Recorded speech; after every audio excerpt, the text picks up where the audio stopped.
இப்போ நாங்கள் வந்து பார்த்திங்கன்னா ஒவ்வொரு பஞ்சமி திதியிலையும் அம்பாளுக்கு விசேஷ அவசியம் யாக வளர்த்தி பூஜை பண்ணுறோம்.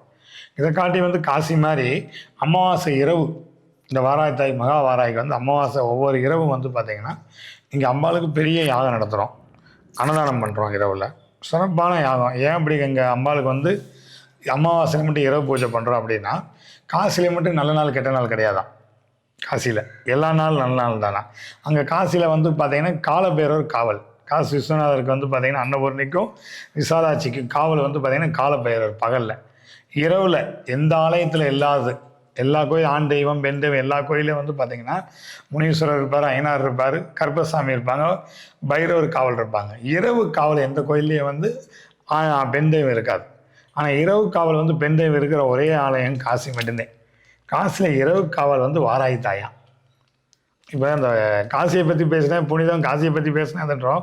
அத்தனை ஆயிரம் ஆண்டுக்கு முன்னாடி காசி வச்சுருக்கேன். அப்போருந்து வாராகி இருக்கல, இரவு காவல் காத்து இருக்கல. பெண்களுக்கான பாதுகாப்பு இல்லை, அகில உலகத்துக்கும் பாதுகாப்பு. பட தளபதி வேறு எந்த இடத்துல ஒரு அரசாட்சி இருக்குதோ எந்த இடத்துல இருக்குதோ அவள் படத்தலைவியை நம்மளை காப்பாற்றிக்கிட்டு இருப்பான். இவ்வளவே என்ன பண்ணுறோம், நாங்கள் சப்த கன்னியாக வச்சுக்கிறோம். இந்த அம்பாலே பார்த்தீங்கன்னா ஒரு செல்ல பிள்ளை மாதிரி. இந்த அம்பாள்கிட்ட ரொம்ப ரசனையோட இந்த அம்பாள்கிட்ட வந்தால் எங்களுக்கு ஒரு கம்பீரம். வாராகி தாயை வந்து பார்த்திங்கன்னா கொடூரமாக ரொம்ப ஆங்காரமாக செய்வினைக்குத்தையும் பயன்படுத்துகிறாங்க, துஷ்ட சக்திக்கு பயன்படுத்துகிறாங்க, அழிக்கிறதுக்கு பயன்படுத்துகிறாங்க அப்படின்வாங்க. எங்கள் இதில் அப்படி இல்லை.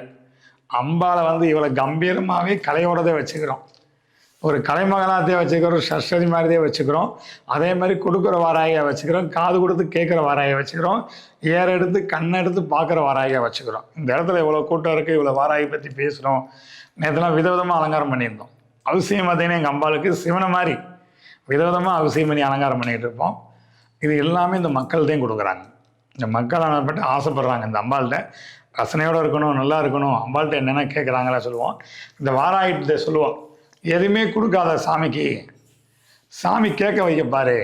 உன் மனசில் இன்றைக்கி அரளிப்பூ வாங்கிட்டு போகலாம், இன்றைக்கி பூ வாங்கிட்டு போகலாம், இன்றைக்கி பால் வாங்கிட்டு போகலாம், இன்றைக்கி சந்தனம் வாங்கிட்டு போகலான்னு அப்படின்னா உன் மனசில் கேட்டுச்சுன்னா அது வாராகி தாய் கேட்குறான் அர்த்தம். உனக்கு என்ன பிடிக்குதோ அது வாராகி பிடிக்கும் அப்படின்னு சொல்லுவான். நம்ம இதை தான் சொல்லிகிட்டு இருக்கிறோம். வர்ற கூட்ட மக்களுக்கெல்லாம் உங்களுக்கு என்னென்ன பிடிக்குது தாயோ அதான் வாராகி பிடிக்கும், உனக்கு பிடிச்சதை கொண்டு வா, அம்பாள் பரிவரமாக ஏற்றுக்கிடுவா அப்படின்னு சொல்லி நாங்கள் இந்த ஒரு வருஷ காலமாக பூஜை பண்ணிக்கிட்டு இருக்கிறோம்.